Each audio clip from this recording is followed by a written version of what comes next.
akkasii obboleeyyan kiyyaa nuti ijoolleen islaamaatu kan beekumsa qaroo harkaa qabu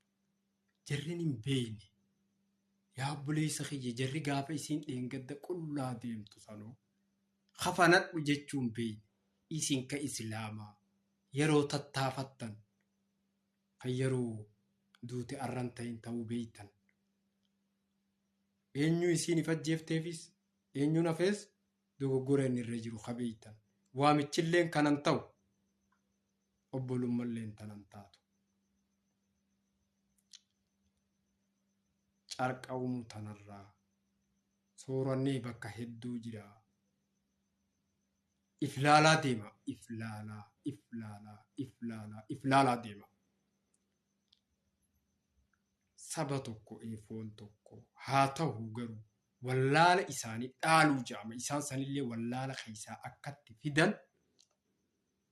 ifi cufu akkamiin yaamtame wajjin akkana godhachaa tuni bar jaalalaa miti bar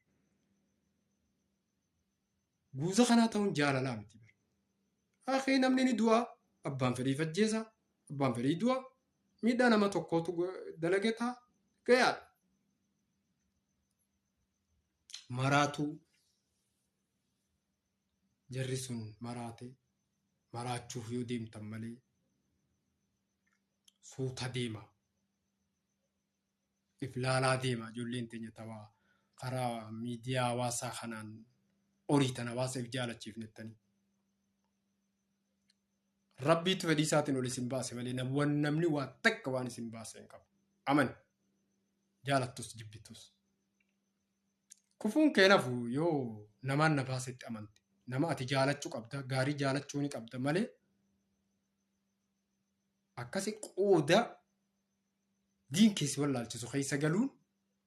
kufaatii teessan dhiyeesse akka namni maaltu asii sareetu asii lulataa jee isin bira dabruun akka ooruu teessan qoqqee durirraa soorattan ulaatti dhuftan durattu feemasoonni biyya biraa warra waa gallakkisuu beekan galii argatanii isaanii galii sanirraa nama gargaaru weltaa isin ammoo kanuma waywaatee akka damiina dulloomee rabbiin damiina biraa maddiin uumuu deemutti asirraa waa soqatu isin garraa viidiyoos talmarraa waa soqanna beeytan waan waa fayyadan beeytan guyyaa ulamaa irraa silaa waa baran hin beeytan corata kana keessaa waa guuranneettanii abalus coreef janii akka hawaasni qubana qabaatu hawaasni wayna dhiisa yaa waylakum